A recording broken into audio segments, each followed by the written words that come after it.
Plus de 30 milliards de francs CFA, c'est le chiffre de la semaine, c'est le chiffre de tous les débats. 30 milliards de francs CFA, c'est le montant du défaut de paiement des échéances sur le marché des valeurs du trésor de la BEAC. Si les milieux financiers tirent la sonnette d'alarme du côté du gouvernement, le ton est plutôt minimaliste. On parle de panne ou de dysfonctionnement technique. Que faut-il savoir et comprendre de cette situation qui a mis en remous tout un pays? Alphonse Ndongo pour les éléments de réponse. Bienvenue dans la capsule qui porte son nom. Vous êtes sur Téléka Média, la chaîne de la vérité, la chaîne de toute la vérité. Bonsoir à vous et bonsoir Alphonse. Bonsoir Mélie-Rose. C'est un plaisir de te retrouver ce soir. Merci, moi aussi. Alors Alphonse, le 4 septembre dernier, le ministre de l'économie et des finances revient sur ce qu'il qualifie de dysfonctionnement technique qu'aurait subi le pays, le Congo, parlant de ce défaut de paiement.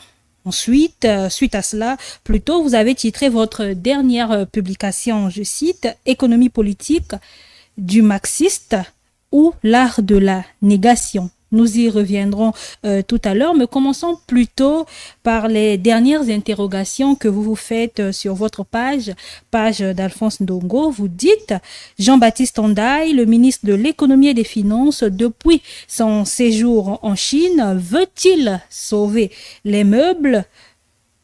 Parlons de ce dysfonctionnement technique dans le communiqué dont il s'est fondu le 4 septembre. Est-ce que c'est cela? Est-ce qu'il veut sauver les meubles?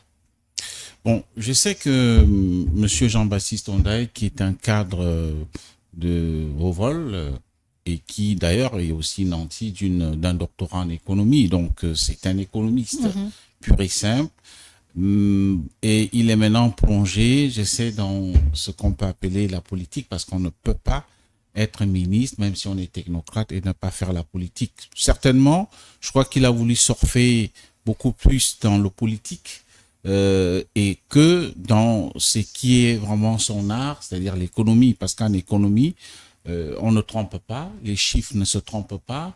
Le monde de l'économie est régi par des paramètres et je pense que le ministre Jean-Baptiste Ondaye sait très bien qu'on ne peut pas parler de dysfonctionnement technique lorsqu'il s'agit d'un défaut de paiement.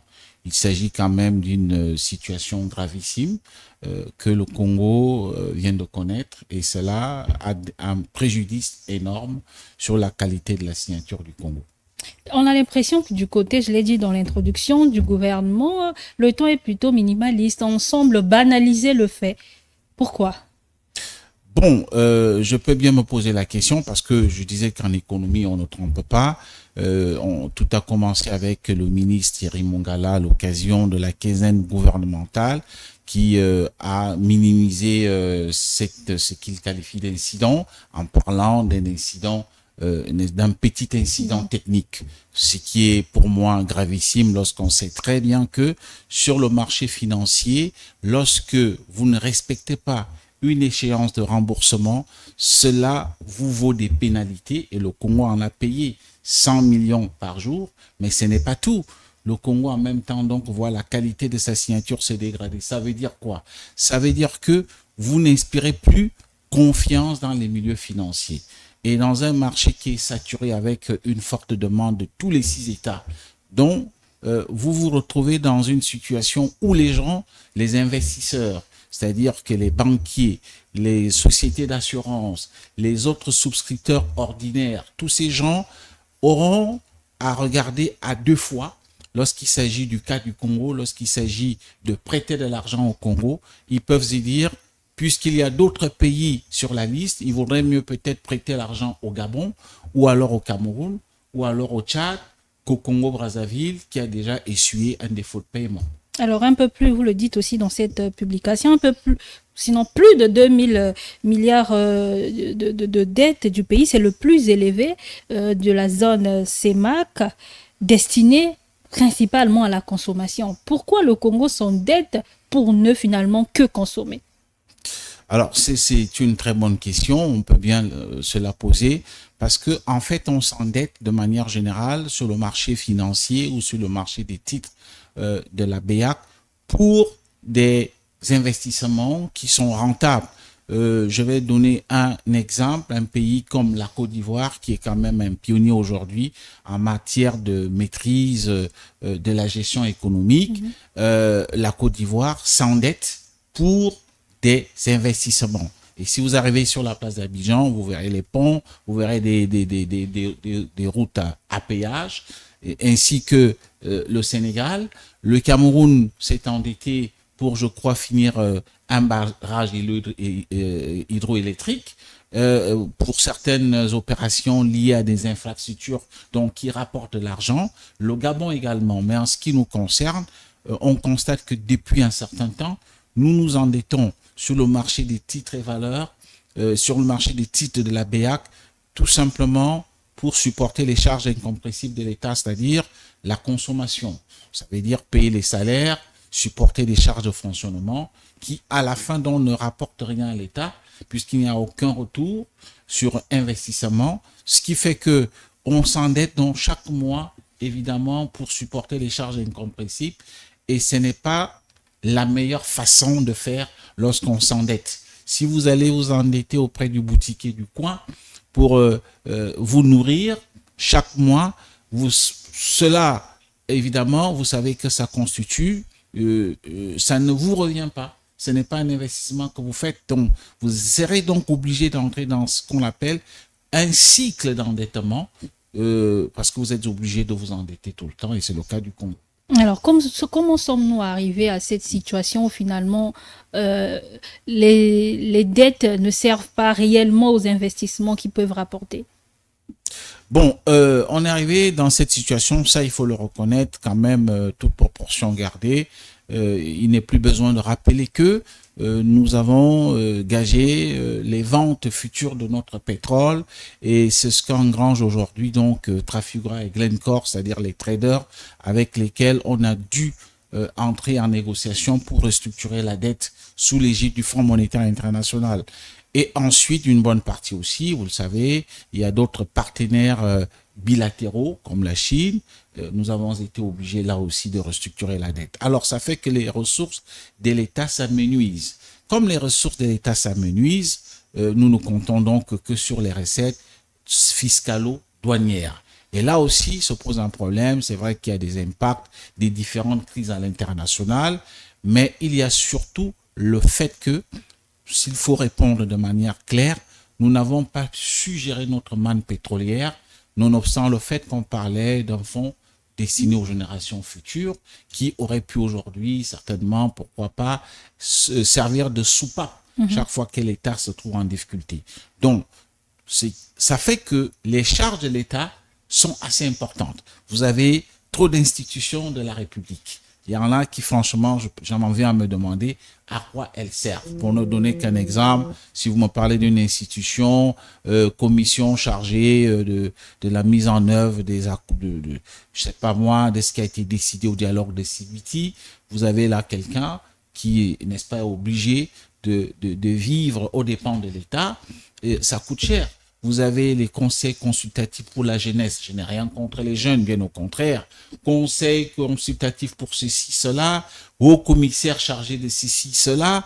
Il y a même, je crois, une commission chargée du NEPAD, quelque chose comme ceci, cela. Le NEPAD, on le sait, il est mort de sa belle mort avec la mort de Thabo Mbeki, Bouteflika, et après, n'est-ce pas, le knock-out de Watt. Donc, ce sont des choses qui, pour moi, constituent des éléments des éléments budgétivores dans le cadre, n'est-ce pas, de la vie du Congo aujourd'hui. Et donc, voilà, ça fait que nous nous retrouvons avec peu de ressources, trop d'institutions à entretenir.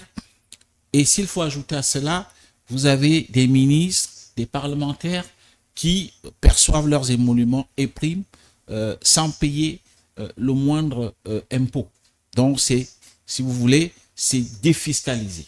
Alors, ce sont des pertes et on sait aussi que, il faut le dire, les ministres congolais sont ceux qui sont les mieux payés dans la zone franc. Selon, n'est-ce pas, une étude, un benchmark que j'ai pu mener, les ministres congolais gagnent mieux que les ministres équato-guinéens, gabonais Ivoiriens, Camerounais, et qu'en sais-je encore. Donc, ça fait qu'il y a lieu là de reconnaître qu'il y a trop de charges et l'État donc ne pense pas à réduire les dépenses afin de mobiliser davantage de recettes. On parle de la réduction du train de vie de l'État depuis plusieurs années. Qu'est-ce qui manque réellement pour y arriver? Je pense qu'il manque une réelle volonté politique. Peut-être que ceux qui sont à la manœuvre se disent si on venait à réduire certaines institutions ou alors pourquoi pas à les effacer complètement, cela peut être source de tensions politiques. Vous savez que le Congo a mauvaise réputation d'être un pays très nerveux sur le plan politique.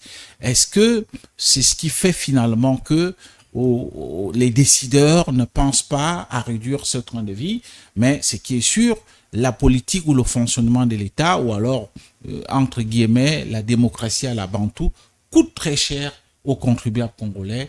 Il n'y a qu'à regarder les chartes de fonctionnement. Et je pense qu'il manque donc cette volonté politique. Parce que, voyez-vous, il y a certains pays qui prennent le risque. Le Sénégal a abrégé la vie du Sénat. Et même là, je pense qu'un autre débat est engagé pour abréger la vie du Conseil économique et environnemental. Donc, ce sont des décisions politiques qu'il faut, dans pareil cas, n'est-ce pas, mettre en avant afin que les gens regardent au plus près des choses. Est-ce qu'il est vraiment important de garder certaines institutions de la République? Est-ce qu'il est important que les ministres gagnent plus de 10 millions, n'est-ce pas, défiscalisés, bénéficient d'avantages divers, que les députés congolais soient les mieux payés aussi dans l'espace de la zone franc? Je dis de la zone franc, si on parle des pays francophones, je ne vais pas citer la RDC, ils sont mieux payés. Mais si un député congolais gagne 6 millions par mois, contre les autres qui ne perçoivent que dans des pays où vous avez un député qui gagne 2 millions, 1 million 700, 600 000, j'ai des chiffres, c'est parce que nous n'avons pas assez de temps. Ça fait que tout ça coûte cher à l'État congolais. Alors, la question pour les Congolais qui nous suivent, à 33 millions de francs CFA, Alphonse, économiquement, face à ce défaut de paiement, est-ce que le Congo est en danger? Pour faire simple, quelles sont les réelles conséquences? Alors, je voudrais peut-être apporter une précision. Le défaut de paiement dont il est question, ça porte sur plus de 30 milliards de francs CFA. Alors, qu'est-ce qu'il y a comme incidence? L'incidence est que voilà, je l'ai déjà dit, d'entrée de jeu, la dégradation de la qualité de la signature du Congo, les pénalités de retard que nous avons dû payer, mais aussi dans le fait que maintenant nous allons nous allons emprunter de l'argent sur le marché des titres de la BEAC à des taux plus élevés. Déjà, le Congo, jusque-là, était le pays qui empruntait au taux de plus de 9%, contre plus de 7% pour les autres pays. Donc, cette fois-ci, nous allons certainement aller au-delà des 10%. Cela constitue un coût dans cette période, n'est-ce pas, en cette période d'assèchement financier à Brazzaville. Alors, comment sortir de la situation actuelle? Sortir de la situation actuelle, je pense qu'il faut qu'il y ait une véritable croisade contre les dépenses budgétivores. Il faut qu'il y ait une véritable croisade dans le cadre de la lutte contre la corruption, que ce ne soit pas seulement des voleurs de poules qui vont en prison, mais ceux qui ont vraiment mis le Congo dans cette situation, qu'ils puissent à un moment donné répondre de leurs actes. Mais aussi en même temps, il faut aussi se dire que l'État se doit aujourd'hui de vivre par rapport à ses moyens. Vous ne pouvez pas gagner 100 000 francs CFA et vous voulez louer une maison qui coûte 200 000 et avoir la popote pour 150 000 et avoir, je ne sais pas, un train de vie, n'est-ce pas, dispendieux. Ce n'est pas possible. Vous serez obligé de vous endetter et vous prendrez des dettes ici pour en rembourser d'autres. Et c'est ce que le Congo vit aujourd'hui. Donc, il faut que le Congo se réajuste et que nous puissions vivre, n'est-ce pas, à la mesure de nos moyens. C'est-à-dire que nous avons un budget qui, d'ailleurs, pour moi, est quelquefois, c'est un budget prévisionnel qui a donc une marge d'erreur. On parle de plus de 2000 milliards n'est-ce pas, en ce qui concerne le budget 2024. Mais à vrai dire, le Congo, il y a quelques années, vivait avec un budget double. Donc, ça montre à quel niveau nous sommes aujourd'hui dans une situation inconfortable. Il n'est pas normal que si les gens gagnaient 11, 12 millions par rapport à leurs prestations à l'État en tant qu'homme politique, lorsque le budget était à pratiquement plus de 4 000 milliards, qu'aujourd'hui les gens continuent à gagner le même montant lorsque le budget est à pratiquement un peu plus de 2 000 milliards de francs CFA. Donc, il faut vraiment que nous puissions le faire et il y a des mesures sans attendre le Fonds monétaire international que nous pouvons nous-mêmes prendre, réduire les effectifs dans les ambassades. J'ai ouï dire qu'on en ouvrait d'autres alors que nous devrions revoir un peu l'enveloppe allouée à la diplomatie. Il faut tout simplement aussi reconnaître que il y a des impôts qu'on peut éventuellement recouvrer. Regardez quand vous vous promenez dans la ville de Brazzaville ou Pointe-Noire, vous voyez des maisons qui poussent. Je n'ai rien contre ceux qui les construisent, c'est bien, ça embellit la ville. Mais il y a maintenant un phénomène à la mode, c'est les appartements meublés. Et ça fait une énorme concurrence aux hôtels qui, eux, payent la taxe touristique, payent les impôts, la CNCS et autres charges, n'est-ce pas, connexes. Mais pendant ce temps, ces gens font de grandes publicités et ne payent rien. Est-ce que c'est parce que ces maisons, lorsqu'on sait très bien, nous on est quand même dans la ville, on est journaliste, la plupart de ces immeubles qui poussent sont des propriétés, n'est-ce pas, de certains puissants qui sont comme des intouchables de la République ou alors les pontes du régime. Est-ce que c'est parce que ces maisons leur appartiennent qu'on ne veut pas pousser le bouchon plus loin pour que ça soit désormais qu'ils payent maintenant la taxe immobilière?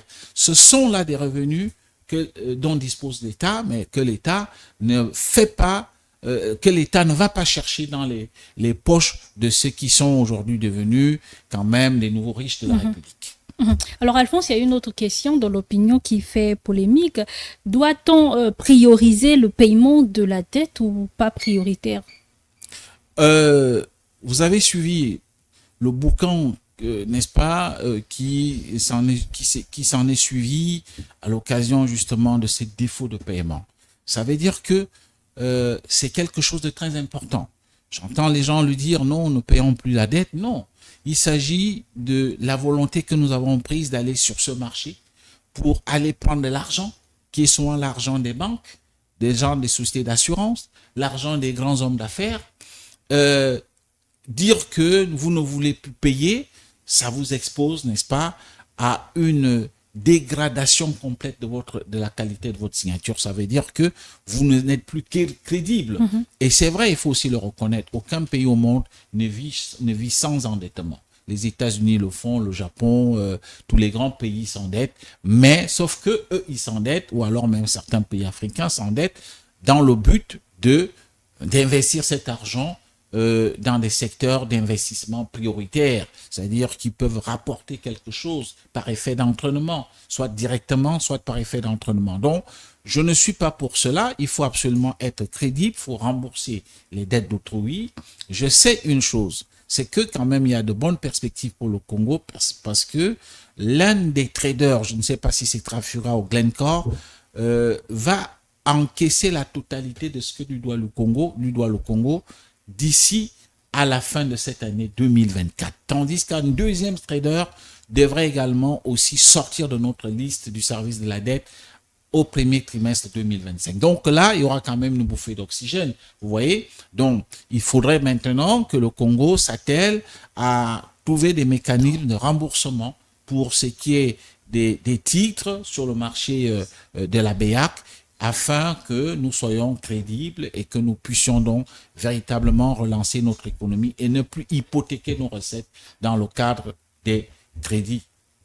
Alors, en lisant les commentaires sur la page d'Alphonse Ndongo, il y a un internaute qui se demande si le Congo a besoin d'un tuteur.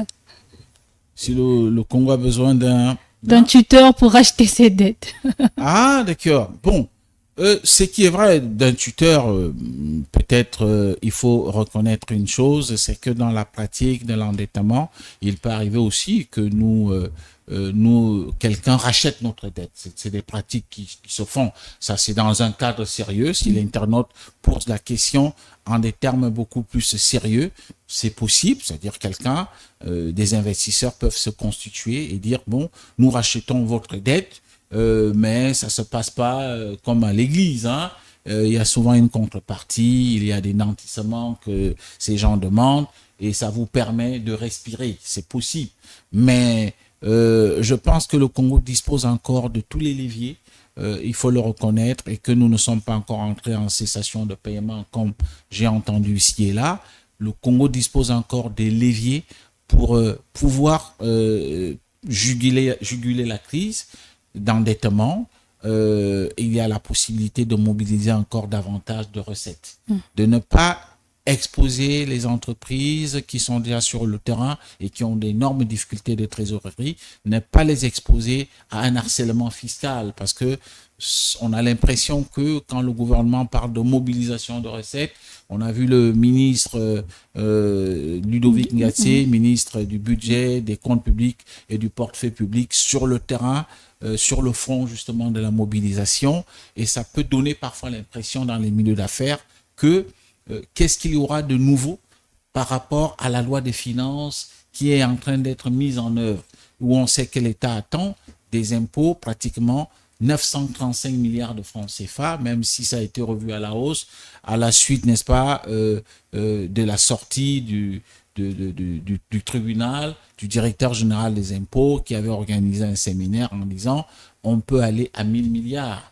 et que la douane, on attend de la douane un peu plus de 188 milliards de francs CFA. Donc, il faut laisser le budget s'exécuter, parce que en changeant avec les responsables de ces régies financières, ils vous disent que nous sommes dans l'évolution graduelle telle que prévue par le gouvernement à travers la loi des finances. Nous sommes dans une évolution qui est bonne en termes de mobilisation de recettes. Donc, je ne vois pas pourquoi est-ce que on va marteler sur la mobilisation de recettes via les impôts et la douane, sachant très bien qu'il faut attendre, évaluer la mobilisation de recettes contenue dans le budget à une certaine période. Alors, en réponse à l'un des internautes toujours, vous avez parlé de la trop politisation de la BEAC. Qu'est-ce que cela signifie? Ah, d'accord, non.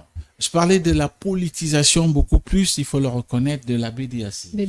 Quelqu'un disait, me posait la question, il faut absolument des ressources longues. Ça veut dire que nous allons là où la possibilité de remboursement nous donne assez de temps, ce qu'on appelle ressources longues. Et je disais, oui, le gouvernement a des leviers, a déjà utilisé ce mécanisme via la BDAC. La seule chose avec la BDAC, c'est que de mon point de vue, je trouve que l'administration s'est quelque peu politisée, n'est-ce pas, surtout au rythme de ce qu'on appelle aujourd'hui le cycle de rotation dans la présidence des institutions de la CEMA. Et en ce qui concerne la BDAC, on a l'impression que si un président appelle le président de la BDAC, j'ai besoin d'un soutien financier, ça se fait tout de suite parce que il s'agit quand même d'une intervention politique. Et c'est pourquoi je disais différent de la BEAC, parce que la BEAC, comme vous le savez, nous avons ce lien à travers la monnaie qui est géré à partir du Trésor français. Donc la France reste regardante dans tout ce qui se passe au niveau de la BEAC, contrairement à la BDAC. Dernière question avant de nous séparer. Récemment, il a été rendu public la note de conjoncture économique du deuxième trimestre 2024.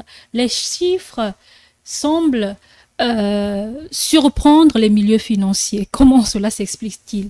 Oui, les milieux d'affaires, certains milieux d'affaires que nous avons approchés s'étonnent que ce ne sont pas les données qu'ils ont qui sont en leur possession. C'est-à-dire que, vous savez, quand donc on fait une note de conjoncture, on envoie des statisticiens auprès des entreprises pour récolter des chiffres. Ces statisticiens, donc, en récoltant les chiffres, les ont donc traités et ont publié le rapport. Alors, à la lecture du rapport, les milieux d'affaires s'étonnent que ces chiffres ne sont pas en concordance avec ce que eux, ils ont comme chiffres. Donc, ils se posent un problème. Est-ce que il y a eu une erreur dans la manipulation des chiffres? Ça, c'est qui peut arriver. Vous savez très bien qu'il y a eu des moments où quelqu'un n'a pas eu 18 dans une matière, un examen officiel, et puis, bon, on lui attribue cette note. Donc, ce sont des choses qui arrivent. Errare humano est, comme disent, n'est-ce pas, les latins. Donc, il y a les milieux d'affaires, notamment les minotiers, c'est-à-dire ceux qui sont dans le secteur de la boulangerie, les sucriers. On n'a qu'une sucrerie au Congo qui donc aussi s'étonnent que ces chiffres, où est-ce qu'ils sont allés les chercher?